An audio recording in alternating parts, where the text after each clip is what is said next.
یعنی اس سے متصل ہے. اور علمانی کے اندر علامہ آلوسی رحمہ اللہ نے لکھا ہے کہ پہلے آسمان کے مقابلے میں ساری کائنات، اور یہ کائنات کتنی بڑی، اللہ رب کے ایک روشنی اس وقت سب سے تیز رفتار ہے. یہ ایک سال میں 1,87 ارب میل کا سفر طے کرتی ہے. کتنا؟ کائنات کی وسعتیں وہ کلومیٹر سے اور میل سے نہیں ناپی جاتی، اس کے لیے نوری سال وہ اتنا وسیع ہے. تو ایک نوری سال وہ یعنی روشنی ایک سال میں 1,87 ارب میل کا فاصلہ طے کرتی ہے. اب یہ ہماری ایک کائنات، یہ ملکی وے ہے. ملکی وے، یہ ملکی وے کتنی بڑی ہے؟ سائنسدان کہتے ہیں اس کا ایک کونے سے لے کر دوسرے کونے تک 40 لاکھ نوری سال کا فاصلہ ہے. یہ ایک ایسی کروڑوں کہکشاں ہیں. تو وہ پہلے آسمان کے نیچے ہے، جیسے ایک بڑے سے گراؤنڈ میں چھوٹا سا گیند، پھر دوسرا، پھر تیسرے کی کیفیت، ساتویں کے اوپر پھر عرش ہے. عرش سب سے اوپر کے اللہ کی مخلوق ہے. اس میں کچھ دیگر بھی تفصیلات ہیں، میں اس وقت نہیں جا رہا. یہ کہنا عرش آسمان سے ملا ہوا ہے، یہ میں اس کی تھوڑی سی وضاحت کر رہا ہوں.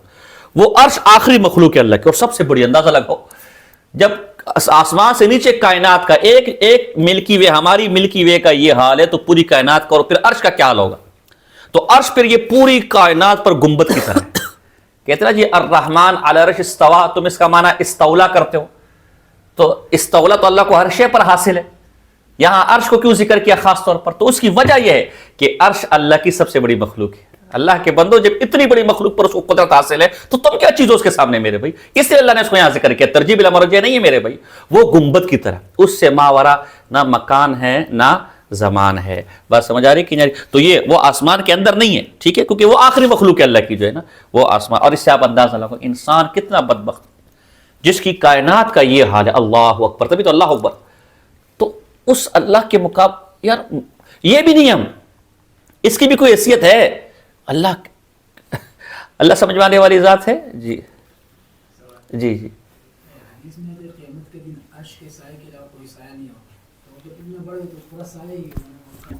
جزاک اللہ. اشکال یہ ہے کہ جیسے علامہ آلوسی رحمۃ اللہ علیہ کے حوالے سے کہا گیا کہ وہ سب سے بڑی مخلوق کے تمام کائنات اس کے ماتحت ہے، تو اس طرح تو تمام کائنات کافر مومن کو اللہ کے عرش کے نیچے ہونا چاہیے، اس کے سائے میں ہونا چاہیے. حالانکہ حدیث میں تو 7 کا ذکر ہے کہ 7 آدمی، سبعۃ یظلھم اللہ، 7 آدمیوں کو اللہ عرش کے سائے کی جگہ دیں گے. حالانکہ جب عرش سب سے بڑے مخلوق ہے پھر تو ساری مخلوقات کو ہونا چاہیے.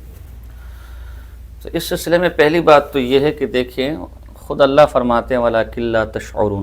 یہ جو ما بعد الموت کے احوال ہے، قیامت کے یا قبر کے احوال ہیں، یہ غیر محسوسی ہیں، غیب کے احوال ہیں. ان میں اصل اور اصول یہ ہے کہ جتنا ذکر کر دیا گیا ہے اسی پر اکتفا کیا جائے. چنانچہ ہمارے ہاں تشبیہات کے باب میں اسی پر زور دیا جاتا ہے کہ اللہ نے، اور قرآن کے محکمات اور متشابہات میں متشابہات کے بارے میں حکم یہی ہے کہ جس چیز کو اللہ نے نہیں کھولا اس پہ نہ پڑھنا چاہیے. نہ پڑھنا ہی امتحان ہے. ذہن میں سوال آتا ہے کہ بھئی جب اللہ نے معنی واضح نہیں کیا تو کیا مقصد تھا اس کو نازل کرنے کا؟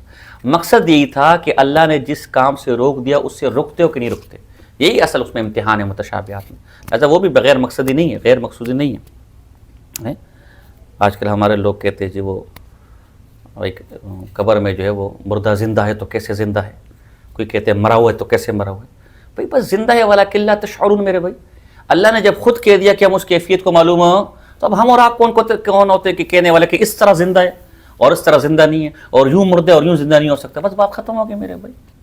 ایک اس دن مدرسے میں کلاس میں کس نے پرچی بھیجی، وہ سا جی قبر میں مردے سنتے کہ نہیں سنتے میرے بھائی، ہے کہ نہیں؟ میں نے کہا میرے بھائی جو ہے نا نجات اس پر موقوف نہیں ہے. باقی جب تو مرے گا تو پتہ چل جائے گا کہ سنتے کہ نہیں سنتے. ہمیں بھی بتا دینا جو ہے نا کہ سنتے کہ نہیں سنتے. کہنے کا مقصد یہ ہے کہ جس سے شرع خاموش ہے بس آپ بھی کیا رہیں، خاص کر جب اس پر نجات موقوف نہ ہو. ایک بات تو لہٰذا وہ کیفیات ہم آپ کو بتا نہیں سکتے. ایک جواب تو یہ.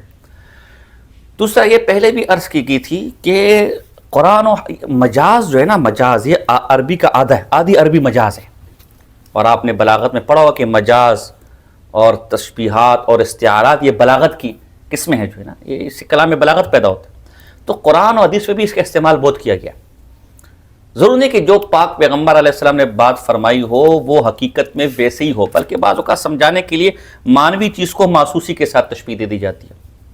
جیسے مثال ہم نے ذکر کی تھی کہ دمبے کو، موت کو ایک دمبے کی صورت میں لایا جائے گا اور اسے ذبح کر دیا جائے گا تو موت کو بھی موت آ جائے گی۔ تو طالب علم نے سوال کیا کہ جب وہ دمبا موت ہے اور اس لیے ذبح کیا جا رہا ہے کہ موت بھی آج ختم ہے، تو اس موت پر بھی تو موت طاری ہو رہی نا، تو ختم تو نہ ہوئی؟ تو جواب اس کا کہ حقیقت پر معمول نہیں ہے، جیسے کہ علامہ سیوطی رحمہ اللہ الحاوی للفتاوی کے اندر کہا کہ یہ مبالغہ ہے، بطور مبالغتاً کہتے ہیں کہ آج تو مزید کالا ہو گیا، تو اب ایک چیز کالی ہو مزید کیا کالی ہوگی میرے بھائی، اس سے مبالغہ ہے کیا کہتے ہیں نا۔ تیسرا اس میں پھر توجہ یہ نکل سکتی ہے کہ جیسے میں نے کہا یہ حقیقت پر معمول نہیں ہوتا بلکہ سمجھانا مقصود ہوتا ہے، بتلانا مقصود ہوتا ہے۔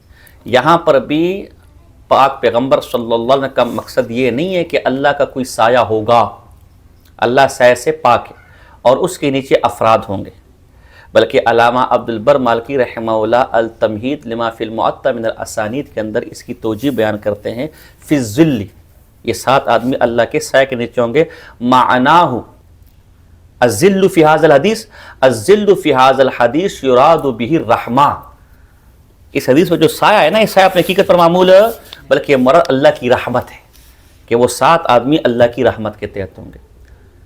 اسی طرح علامہ بغوی رحمہ اللہ نے شرح السنہ کے اندر اس کا یہی قریباً معنی لکھا ہے کہ معناہ ان ادخالہم ایاہم فی رحمتی و روعتی، کہ ان 7 بندوں کو اللہ کی رحمت اور جلال میں داخل کرنا۔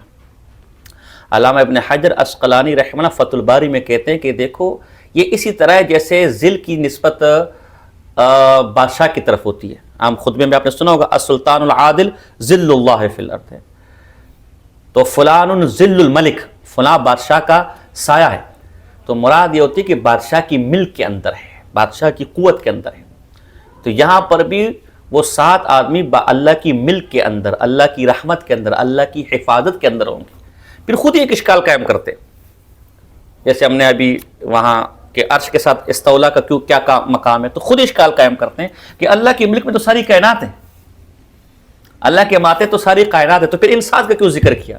تو کا شرفن تعظیمن، جیسے بیت اللہ، ناقۃ اللہ، اللہ تو ہر مجھے کا مالک ہے، اللہ تو ہر اونٹنی کا مالک ہے۔ یہ جو بیت کی نسبت یہاں لفظ اللہ کی طرف ہے یا اللہ کی ذات کی طرف ہے، یہ تعظیمن ہے و شرفن ہے۔ اس طرح ہر آدمی اللہ کی ملک کے اندر ہے، اور بھی کئی لوگ اللہ کی رحمت میں ہوں گے، اس لیے کہ عربی کے اندر عدد جو ہے وہ حصر کے لیے نہیں آتا بلکہ بیان قصد کے لیے بھی آتا ہے، اور بھی اللہ کی رحمت میں ہوں گے لیکن بطور خاص تعظیماً و شرفاً ان کا ذکر کیا گیا، تو یہاں مراد پھر وہ رحمت ہے۔ بات سمجھ آ گئی آپ جی؟